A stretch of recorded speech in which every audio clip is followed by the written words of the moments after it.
welcoming in Earth Month. We're welcoming all you Earthlings, be you friends, neighbors, family, sisters, brothers, essentially all you citizens of the world. We're here for you with another edition of Heartland at Home, number 46, for the week of April 3rd. Today, we are very glad to have a couple of wonderful guests. We're going to have Dave Kraft, an old pal from the Nuclear Energy Information Service. And we also have the global artist, Saraswathi Ranganathan, and she and Dave will be coming up shortly. And before that, we're going to give you a little bit of our very popular banter. I'm here with Katy Hogan. Good morning to you, Katy. Michael, let them be the judge of that. Yeah, good morning, Michael. My good news this week, as we've been doing for a while, is that I've, synced into a good practice of combining meditation and Pilates every morning. Whoa. And yeah, so that's helping. Where do you go for Pilates? I go online with our good friend Marilyn Katz, who's been doing a free class every morning for a year now. Any guys in that class yet? Nobody that shows their face. I'm thinking about it. It's usually anywhere from 25 to 35, mostly women, every morning. It's pretty impressive. That's all the more reason I'd like to join up. What's your good news, Michael? I'm going to say workouts, writing, and reading. I got in some good workouts this week at McGaw YMCA. I did some writing for the book you and I are working on about the Heartland Cafe. And I'm reading a book that was recommended to me by a number of people around here called The Night Watchman by Louise Erdrich. Yeah, that's great. How about a little information on some local happenings here in our neighborhood, Katy? Yeah, so locally, this is kind of interesting. The Chicago Monuments Project is coming to our neighborhood, April 19th, 7 p.m. What that is the effort to check out, I think, a total of 41 public monuments. They're being assessed, is the word they're using as to whether or not they're acceptable or present issues for parts of our population. The plaque in question marks the Indian boundary line in Rogers Park, and it's at Clark and Jarvis and Rogers. I forget, it's on a building. So if you want to check that out, I think it's going to be an interesting conversation, and it will be public, hosted by the Rogers Park and West Ridge Historical Society, again on April 19th, 7 to 8:30 p.m. Look for details at the Historical Society website. Second thing that happened just this past week is the Chicago City Council passed a resolution calling for hearings for a bold financial pilot for a guaranteed basic income. It's a $50 million investment proposed, and it would make Chicago home to the largest publicly funded guaranteed income program. Of course, it is co-sponsored by our own Alderman Maria Hadden. Very interesting. She already got some blowback on the website from people who assume that people are just it turns folks into, lazy welfare queens and kings. Same old. To be a king. I wouldn't mind a little guaranteed income myself. I haven't even gotten the last two of those payments that everybody's so happy to get appearing in there. Well, speaking of income, our new president is proposing a $2 trillion jobs and infrastructure bill. What would that include? And will the moderate Democrats in the House and the Senate be up for it?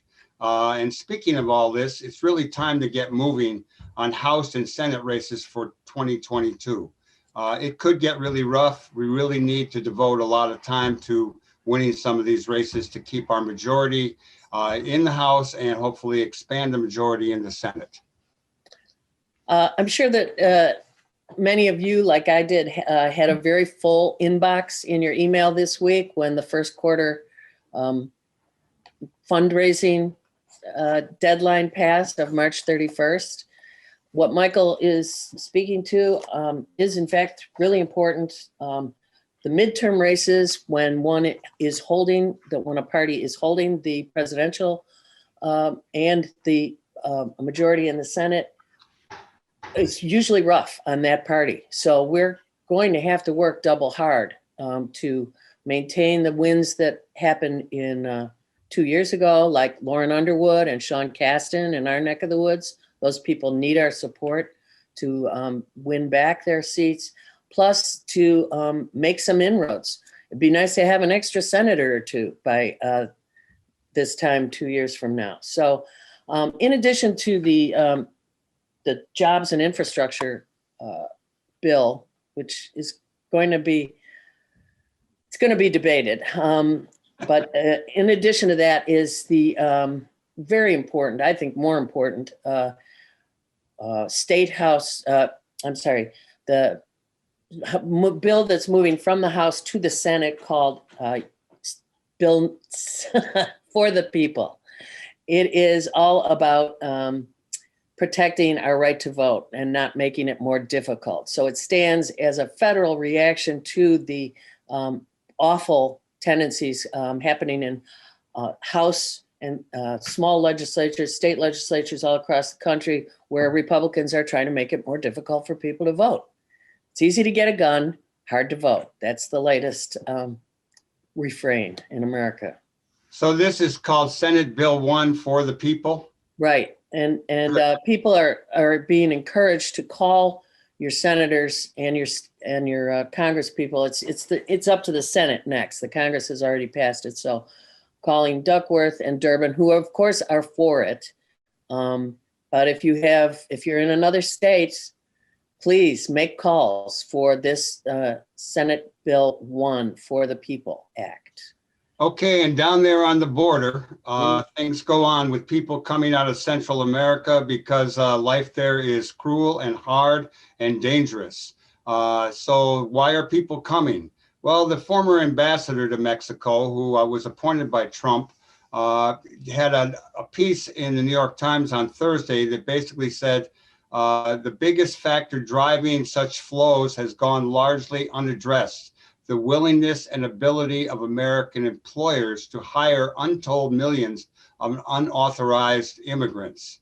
Most people who come here for the same reason they've always come for, and that is to get work, to grow their families and to have a better deal in life.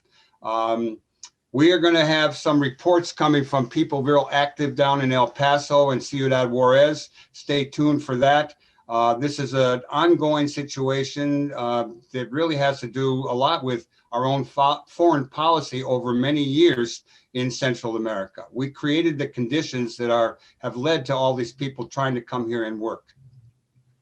Yeah, that pretty much says it. It's a very complicated issue. Clearly, getting rid of the former president did not solve that problem on the border. And we've got a lot of unaccompanied kids, some thousands of them currently housed in not good conditions down there. So we will, as you say, Michael, we'll keep an eye on that. What about the Amazon union vote, which we've been talking about for weeks? The voting is over, and the votes are now being counted. There'll be a lot of challenges. It'll take a little time. The National Labor Relations Board is counting the votes, and we will keep you posted on this historic vote. If there is a victory, I'm sure that there will be a lot more union organizing attempts in the South. I've heard reports that there are a number of successful union votes in the South, but not at great big plants. So we will see. We're watching this Amazon vote very carefully. Yeah. And just to keep up the thrum of getting COVID vaccines, clearly the Cook County is doing a better job than the city of Chicago right now. God knows why. Ask the mayor, I guess. But the Cook County toll-free number is 833-308-1988. And that is the number that people are getting an awful lot of success, finding success getting appointments. In addition, the Block Club has an excellent resource for vaccine getting. Just go to blockclubchicago.org. How you can get vaccinated, that page. Tom Clark wanted to let us know to share the story of a 13-year-old in Evanston who has begun the Illinois vaccine, IL vaccine, it's called, helping folks get appointments. It was basically another one of those. He's a kid, his grandparents and other older relatives couldn't get it, and he started helping, and he's now helped hundreds of folks get appointments. Katy, a couple of weeks ago, we had Peg Dublin on the show talking about the vaccine brigade, Right. a really heroic effort by a number of people. You got involved with the vaccine brigade last week. You did some work in the 22nd Ward. How about sharing information on how this work is going? Well, it's great. It was a total honor. And as Peg told us when we interviewed her 2 weeks ago, it speaks to the fact that she got so many volunteers immediately signing up. It speaks to all of our need to help out and need to give of our energy. And for those of us who just finally got are completely vaccinated, we feel a little more comfortable being able to volunteer. So yeah, down in the 22nd Ward, Alderman Michael Rodriguez, who is a friend from the Chewy campaign of 5-6 years ago, he is alderman down there, had a great, well-organized event, and his putting us to work was really well done as well. Each one of these events needs many volunteers, people who can sign folks up, people who can stand in line and show people the way, people who can clean off chairs after folks have sat in them and gotten their vaccine. There's plenty of work to be done. So I understand that the 48th Ward is about to have their day Tuesday, April 6th. So any seniors who have not yet gotten vaccinated listening to this show, call Alderman Osterman's office. I believe that they are working with Jewel to get their shots, the same as the 22nd Ward did. And I know that the 49th Ward is going to have another vaccine moment upcoming, also using Jewel. City of Chicago is really not serving us well in this vaccine moment. Well, we'll get some more details on that, because that's sorry to hear, and I'll ask you to explain it, but let's do that next week. Sure. Right. Just to follow up on the Cook County Jail thing, we did announce the wonderful news that 1,000 people were released off of Sheila Betty's and others' lawsuit for folks who had not been given a trial date and who are not nonviolent criminal offenses. This week, the newest news is that activists want a oversight, an investigative, an independent investigative body checking out what's happening as far as prisoners and COVID. I know Tom Dart, the sheriff, was working really hard at the start of this to keep people safe. He himself had the virus for a while. So we're going to keep our eye out on what's happening to the prison population. Okay, let's take a little spin around the world and follow up on some of the things we've been mentioning regularly. In Myanmar, hundreds are dead. There's been no let up from the brave demonstrators coming out into the streets, and apparently there's no let up by the military on killing them. One thing of note is that Myanmar has been able to keep the ethnic groups, many in their country, divided by pitting them against each other. And some of these are guerrilla groups. The students have made links to these groups, and in addition to that, these guerrilla groups are starting to merge together. So we will keep you posted on that. And down in Brazil, there is quite a crisis around the COVID. The virus is running rampant. And there is starting to be considerable speculation about the 2022 presidential race. As many of you might have read, Bolsonaro, the right-wing president, has fired his defense minister. In response to that, the heads of the Army, the Navy, and the Air Force resigned in speculation that he is going to appoint loyalists before the election. And on that note, the Supreme Court in Brazil, a certain judge has invalidated the conviction of former President Lula's convictions, making it very likely that Bolsonaro will again face Luis Inácio Lula da Silva in the 2022 presidential race. We know at least one person, our erstwhile correspondent from Brazil, who's going to be happy to cover that particular race. I think that what we're going to do now is go to our first guest, if that's okay with folks. Before that, we're going to talk to Luis. Well, you want to wait? Yeah, there's a question for you in chat, Michael. I didn't know how to use that yet, but I'm going to learn. Okay, there is a question in chat. Okay, so let's go with our first guest, Kate.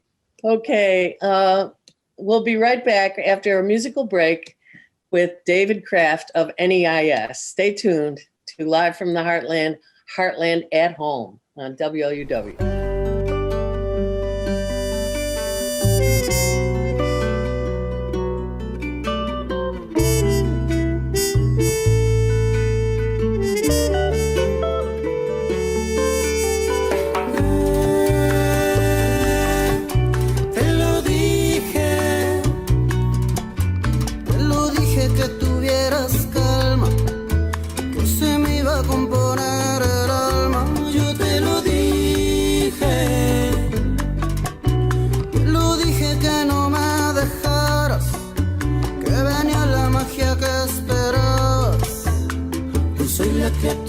Soy el alebrije, como un alebrije, no soy cosa muy sencilla, tengo alas de polilla para subir hasta el cielo, soy corazón de armadillo. All right, welcome Dave Kraft, nice to see you.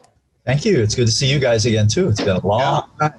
It has, and given that the many times that you have been on this show, either on the Heartland stage, going back that far, or even in the studio, when we moved to the studio, it's long since time to have you back in this crazy time. You've been at your gig an awfully long time, and it may or may not be a lonely vigil that you keep, but you've been alerting us all to the nuclear power from the start. You started by letting us all know about the nuclear power plants surrounding the Chicago area, to keeping an eye on global disasters such as Fukushima.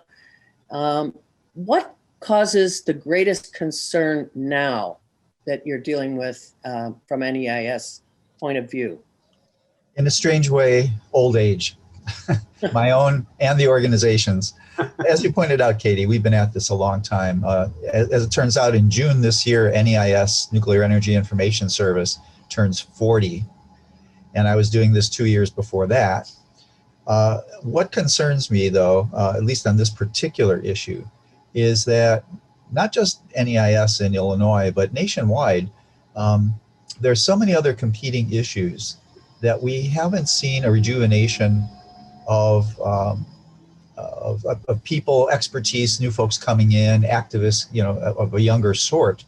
So this has become, it's sort of, in many cases, been relegated to an old fogies issue.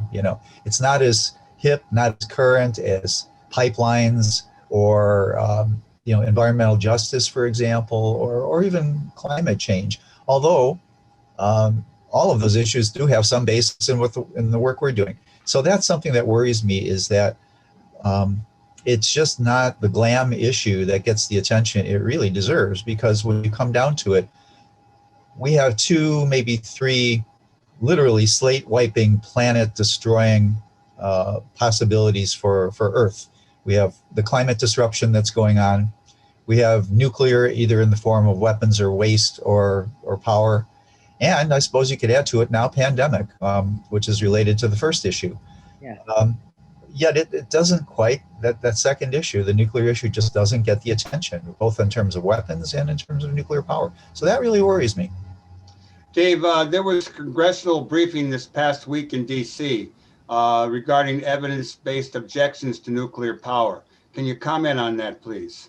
Yeah, this is the 3rd time that our organization has collaborated with others back east who were the prime instigators for it, to conduct briefings for the staff and the principals of the delegations and get them up to steam on what's important, what are the current issues.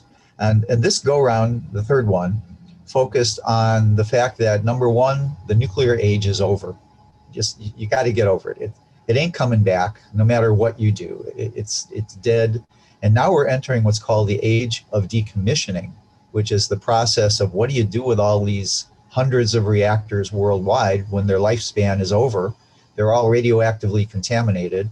You know, they're 9-story buildings. What do you do with it? So decommissioning is the process of tearing that down to the ground, cleaning up the radioactive residue, and then hauling the waste away somewhere else. So that's the age we are really entering. And that was one of the prime pieces in the congressional briefing, because our Congress people are clueless. There's such turnover in the staffs that they don't keep up on this the way we do, that the nuclear industry just steamrollers them with their lobbyists and their money.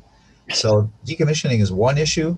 Second issue is that nuclear power, both locally, nationally, internationally, constitutes nuclear colonialism. It's an environmental justice issue, much in the same way that pipelines are and coal plants are, because the waste gets dumped on poor people, indigenous people all over the planet. Our nuclear electricity here in Illinois, which everybody boasts about, 40 to 50% of our electricity is nuclear. Nobody talks about the fact, where does the uranium come from? Well, it comes from the Diné lands in New Mexico, the Lakota lands in Colorado and South Dakota that are contaminated, the Cree lands in Canada, which are contaminated, the Aboriginal lands in Australia that are contaminated. Are these people somehow worth less than us? So nobody brings that to the forefront, and that's why this is an environmental issue.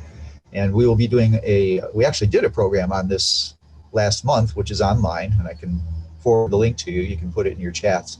But it's the fact that we have to get across to Congress that if you're going to talk the environmental justice issue on coal, on fossil fuels, on pipelines, you sure as hell better include nuclear in that, because that's been around a lot longer. And if you don't believe me, ask the next Bikini Islander you encounter. The third issue is, of course, nuclear power is just a farce in being offered as a solution to the climate disruption. Everybody points out the fact that nuke plants don't produce carbon dioxide in the process of cranking out electrons. That's true, but we don't produce carbon dioxide if we hold our breath. That's equally true. It's just equally dumb. Amory Lovins, the legendary energy expert, been around 45 years, internationally respected, just did a blistering account of why nuclear power is ill-suited to handle the climate disruption piece. And he went even a step further to point out that all these new whiz-bang reactors that Bill Gates and folks like that are championing are nonsense. They don't give you any added protection. In fact, the Union of Concerned Scientists just released a report 2 weeks ago on this, saying you're not getting any more protection. It's going to be more costly. They have their own unique design problems. So it's just a sham. It's a shell game, to get more money out of the government's R&D budgets. So those are the big issues in the congressional briefing. And we know for a fact that a lot of the staffers who were showing up were first timers, because we stay in touch with the staffs both here in Illinois and in other states. Other people do that too. So there's a constant turnover of the knowledge base that we have to keep up on. That's such a good point that you're making. And you're absolutely right to point out activists, ongoing activists, are the only ones who maintain that kind of contact, that long-term contact with staff of Congress people over years. There are two things that you sent out in the last week that actually act as fundraisers for NEIS. I wanted you to mention them, what Watching Power Struggle is about, and how buying your tickets for that gives you something, and also to follow up also on the community solar farm, what that is. Right. Okay. Yes. Today is April 1st, at least that's the day we're taping this. And this is not a joke. We do have two fundraisers in the work for what we call Earth Month. And I want to touch base on Earth Day at the end of our talk here today. But we have partnered with an independent documentarian who has put together this documentary of how they closed the Vermont Yankee nuclear plant. So it's an absolute hoot. It's a primer on real nuts and bolts, grassroots, in your face organizing from start to finish. It's about 90 minutes long. And the filmmaker has put this online and offered us an opportunity to use that as a fundraiser. So we're charging, there's a ticket price of $12. 50% goes to NEIS, 50% goes to the filmmaker. So it's a win-win for everybody. But if there's anyone here who really, if you want to see, grassroots organizing from the ground up to a successful outcome, this is the film to see. It's really a well put together piece. So that's the first one. Can you get us a clip of it? Is there a little teaser? Yes, there is. Good. We'll put it with the show. Okay, sure. The second one you mentioned that we're doing is partnering with an old buddy of ours, Mike Wisniewski. Mike and his wife, as you guys know, were part of the collusion team that put on Earth Day 90 Chicago with Heartland Cafe, NEIS, and a ragtag bunch of others back in the day. Well, now Mike is actually doing work promoting solar community solar farms. So it's a process of hooking up folks who otherwise would not be able to participate in solar. Those of you who are apartment dwellers, you don't have your own home, you're in a shaded area that you can't put up panels, you don't have the money to put up panels, you can actually buy into a program which will create solar farms in Illinois, and you will be using electricity that they guarantee will be 20% less than what ComEd charges you. So we are partnering with Mike, and Mike's team is giving NEIS a bonus for anyone who signs up using the link and the contacts that we provide. So those are the two things we're doing throughout April. That offer goes with Mike until May 15th. And you can actually watch the movie that I mentioned, the Power Struggle movie, anytime in April. When you get your ticket, you'll have 3 days to see the film, and you can, do whatever you want, bring people over, make it a party, and that'll go until the end of April, April 30th. Dave, you mentioned Earth Day. Just real quickly, a favorite remembrance. I actually was there in 1990. I came home with 10 trees, and they're all growing in the backyard, and I think they're problematic for solar energy now. Yep. So I'll keep you posted on that and reach out to you about getting solar. And if you have one really good memory from Earth Day, tell us.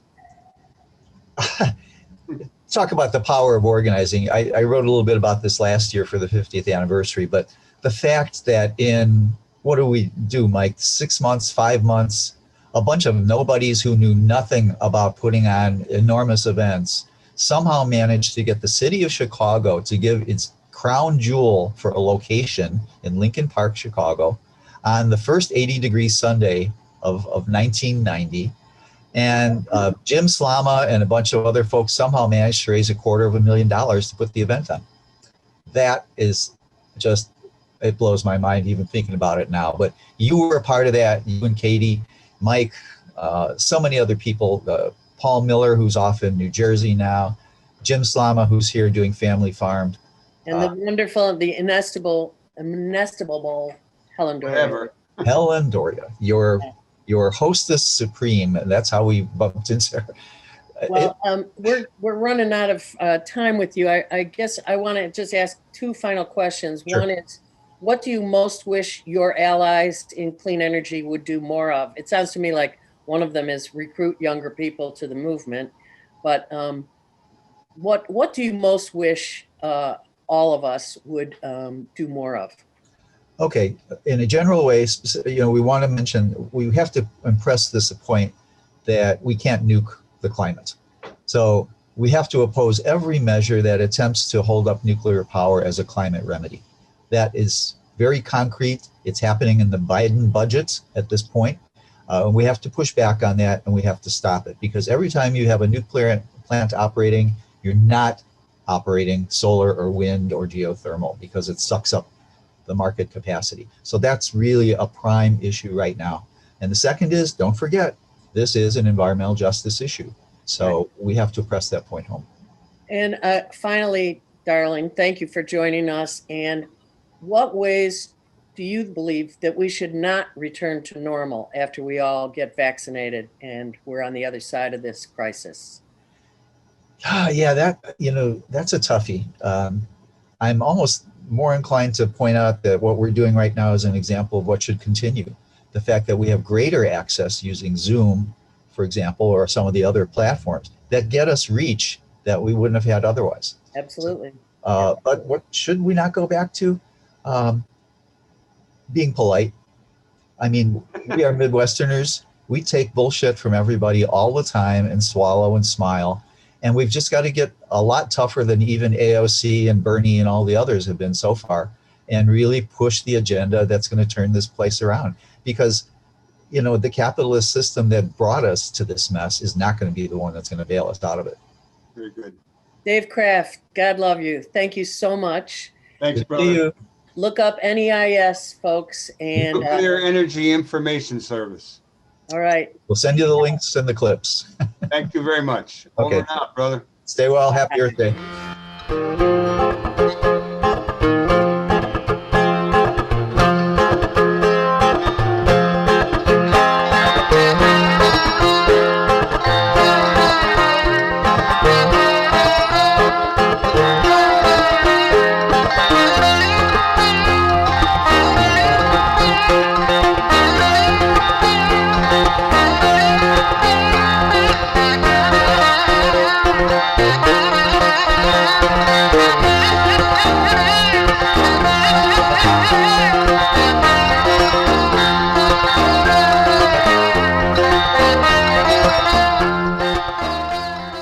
And we are back, welcoming our second guest, Saraswathi Ranganathan.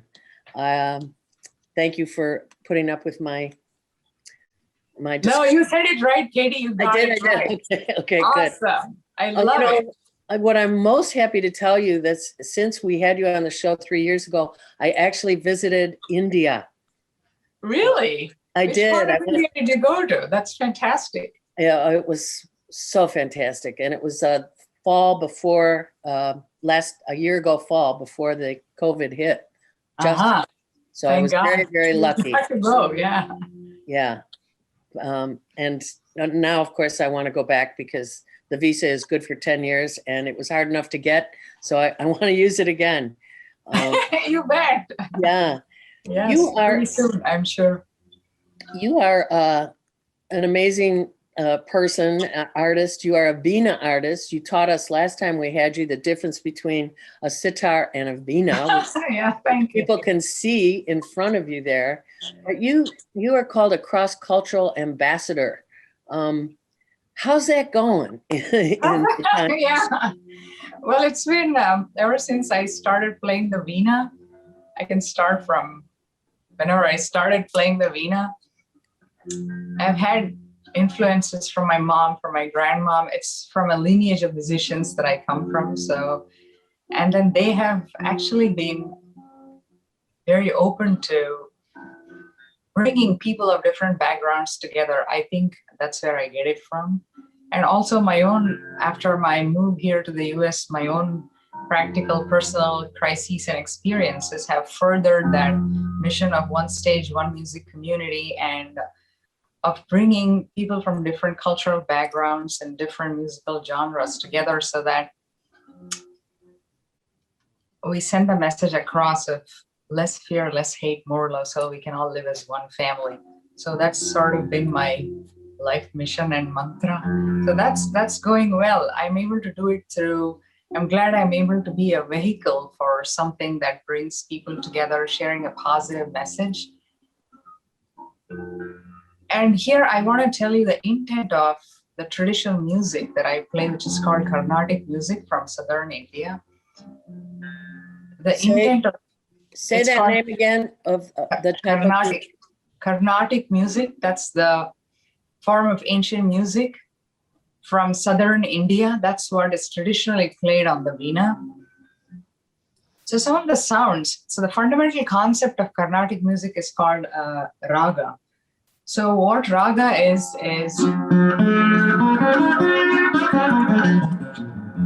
that's just technically a set of notes, but it has the ability to convey emotions and moods. That's the purpose of a raga. For example,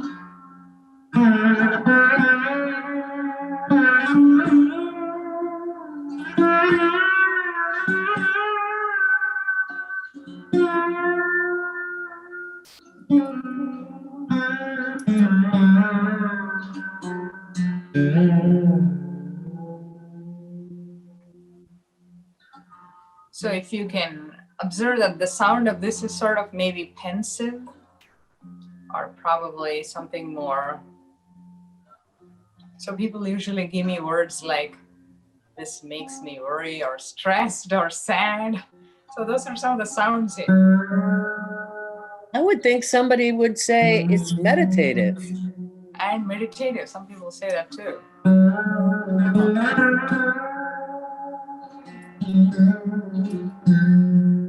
Lynn was very intent on us sharing the unique honors that you have received, specifically here in Chicago. Can you tell us about your what your mission resulted in? I think in the World Music Fest in Chicago, you were honored.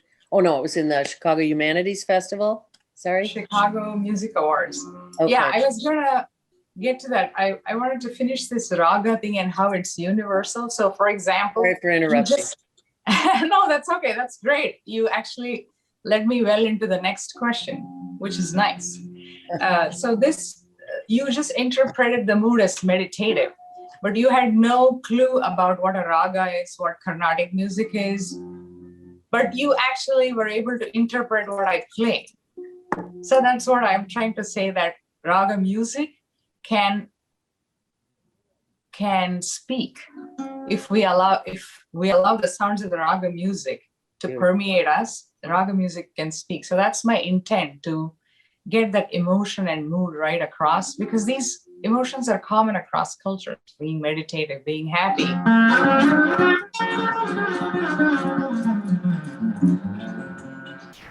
So that's a happy mood. So people can easily relate to these types of things. So that's what I keep trying to do. It's my constant endeavor to reach across cultures through sounds of raga, which led you to the next question, probably about this special honorable honor that I got from Chicago Music Awards. It's for my cross-cultural exchange work and world music work. So I founded a band about 10 or 11 years ago. In addition to, of course, me representing just solo Veena concerts, I have founded a band. It's called Surabhi Ensemble. And so my mission is just that: less fear, less hate, more love, so we can all live as one family. And so what that exactly means is, when we see people from different backgrounds, it's not always a welcoming feel that we get deep inside. Oh, maybe this is different. Why are they so different? Maybe some people are scared. And a lot of times we're scared because we don't know. We're not aware of the different cultures, or how they dress, or how they speak, or what kind of music they play, what language they talk. So all of this figures in our performances. So we give them I tell them about a small word like namaste, for example, which just means like the goodness in me is honoring the goodness in you. That's all it means. Or, for example, marhaba in Arabic is hello, or how you say vanakkam in Tamil. So these are some of the things that we do along with the performances, and then get them familiar with some of the sounds of different genres of music as well.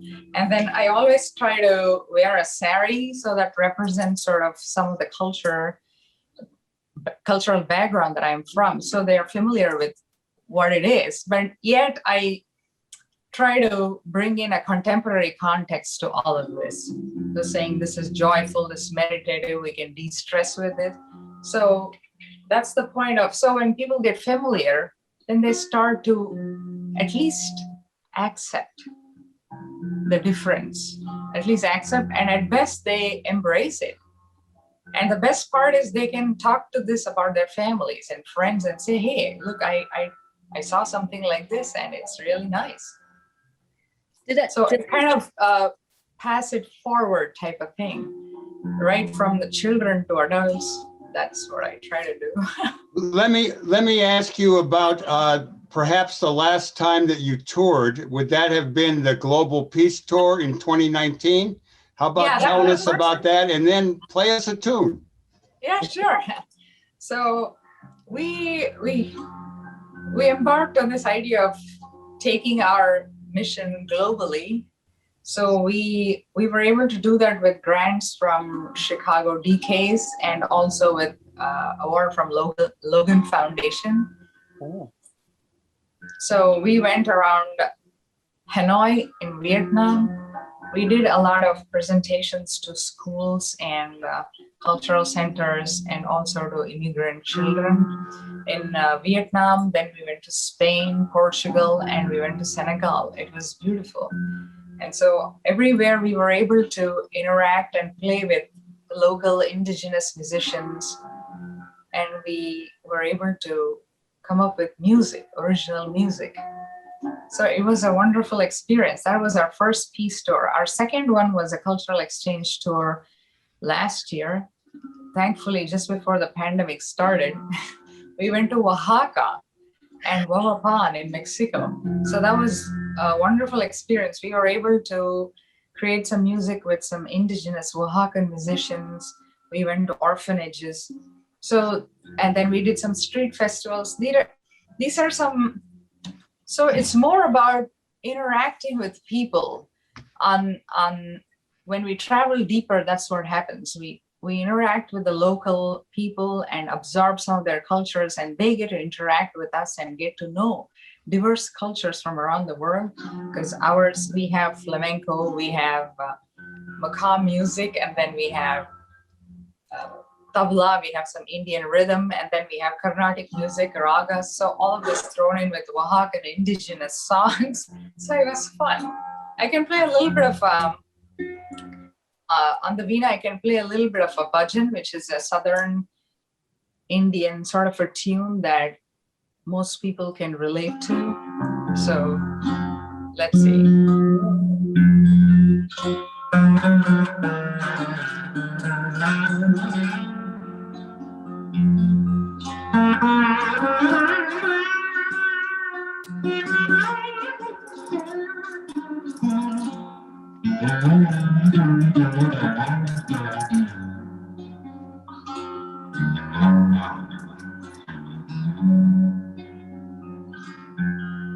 So that one was an improvisation of a raga before I play the bhajan.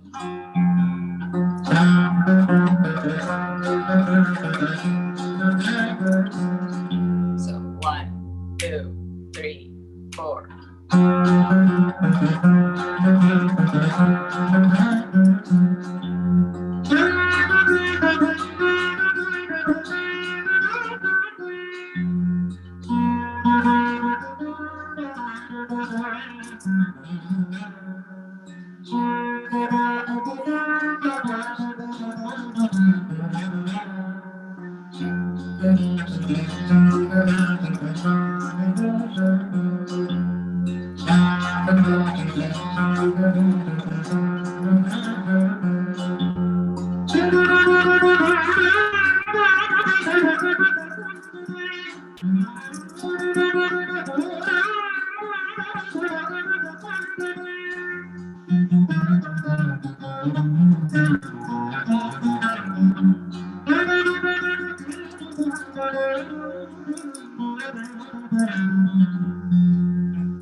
Saraswathi. Very nice. Beautiful, beautiful. I think on your website, I actually heard you. We should tell people your website is full of great music, and there's also quite a bit on YouTube. So Yes. look at our Facebook page to get the correct spelling of Saraswathi Ranganathan to look and hear all her good music. But I think I heard you playing on the Veena reggae. Am I right? Yeah. Yeah. That's so cool. That was so cool. We've run out of time. So one last question we're asking all our guests right now is finally, what ways would you like us not to return to normal after this COVID time? What have we learned that we should not go back to? Any ideas? Oh, yes. Personally, yeah.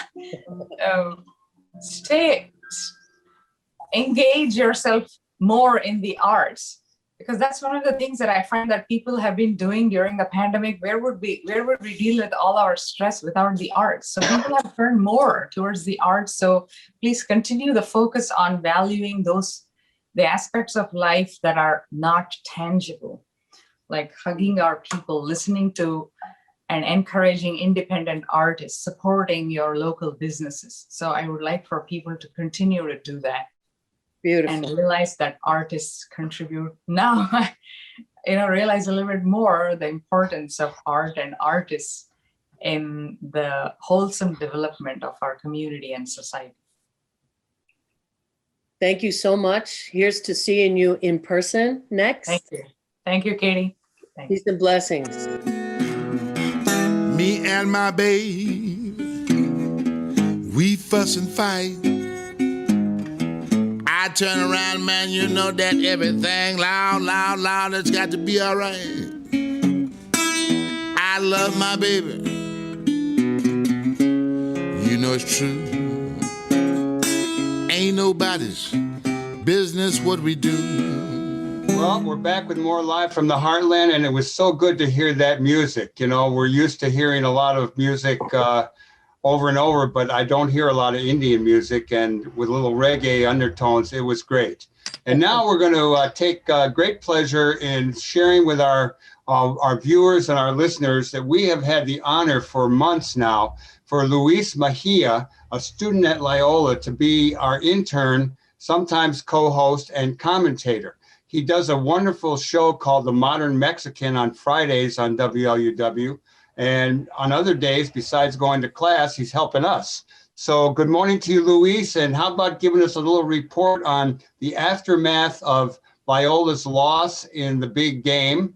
And what else is going on over there at Loyola? Yeah, good morning, guys. Well, first of all, considering the game and everything going on, we lost against Oregon State on the Sweet 16 game, which, I'm a senior now at Loyola, and I was here whenever we made it to the Final Four, about three and a bit years ago. So this comes as a really interesting bookend, if you will. Sure, a little disappointing to not see the school go as far as it did last time, but still very, very exciting to have that experience. Maybe a little dampened considering we're not able to all celebrate together as a community and as a university, right? Speaking although of, you have probably you shared with us how the celebrating took place. You want to talk about that a little bit?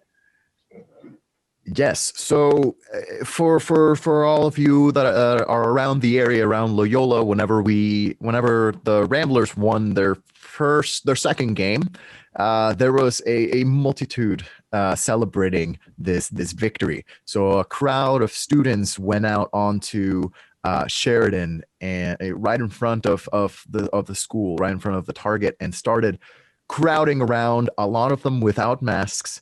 Celebrating, drinking on the street, taking over the road, which I will say was a little problematic, not just because of COVID concerns, but we had very similar behavior happen over the summer with our Streets LUC, our Black Lives Matter protest group here on campus, do the same, gather around the street to protest for what's important with us. And there, I was even there for some of my classmates being arrested. Whereas here, during these celebrations, the celebratory excitement, police officers were high-fiving with the people celebrating the victory of the Loyola Ramblers. And naturally, really the only difference between these two moments was that indeed the students arrested were Black students, as opposed to the white students high-fiving the police officers. Wow. In these celebrations. So it's a mix of excitement, a mix of school spirit. It's always fun to have, but a mix of a little bit of the hypocrisy that is coming out from not just the school, but even the community as well. That's So right. it's a really interesting tightrope balancing act to follow. It Luis, really is. That's you just said it all about that. The hypocrisy is Hypocrisy, good word. But how has it been in general living on campus for this very strange year when, I don't know what percentage of your fellow students were at home, whereas you and maybe many other students who are here on an international visa had nowhere to go but campus. Talk about that experience a little bit.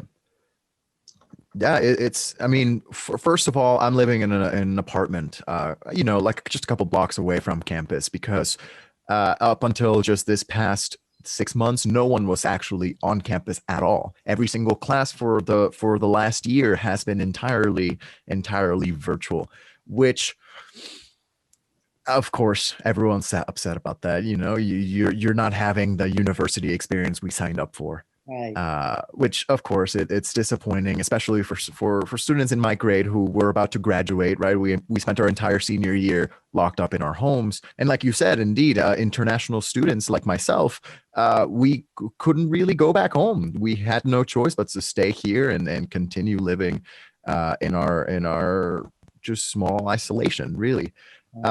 But it's rough. It's difficult. But it's also difficult to say it's been difficult just because I know there's so many other people going through way worse rather than me just having a ball here in my apartment and going to class in my bed. That is always a bit of a plus. But I can tell you, students are burnt out, not just with virtual schooling, but just with the state of the world right now. Add to it the election, add to it COVID, add to it all these systemic issues going around the world and the country. Students are very burned out. And if we have, with the little time we have left, you are about to go home to Veracruz in the next few months. How are you preparing for that, or how are you thinking about that? And are your folks just dying to see you back at home? They are. Yeah. So I'm from Mexico, from Veracruz, Mexico. Beautiful, beautiful coast town. I'm just mostly preparing by packing and making sure that I can take back all the instruments I purchased during this pandemic, which may include 2 accordions and a banjo, among others. So having to figure out how to lug those back home will be big. But the Mexico vaccine rollout, the COVID-19 vaccine rollout has been really terrible. It's been genuinely not good. It's the government is not handling the vaccine rollout very well. And that's why I was lucky enough actually to receive my first dose of the COVID vaccine about 20 days ago. My next one is due just within the next week. So I'll make sure to come back to my country and fully vaccinated so I can see my family, which I haven't seen them for over a year now. So it'll be good to enjoy some of the warmth of the Mexico sun. Luis, will you still be doing your modern Mexican radio show from Veracruz? I think I will. And being in Veracruz will give me even closer direct access to Mexican artists like I feature on my show, The Modern Mexican. So you prepare to hear way, way more from The Modern Mexican. Absolutely. Right on. Absolutely. So why don't you finish out the show with us since we are running out of time? Michael, you got any sports news? I got a little bit of quick news. Baseball season has arrived, and with it, a cancellation of the Mets' first game because of COVID. March Madness is about over. On Monday, there'll be the final game Monday night.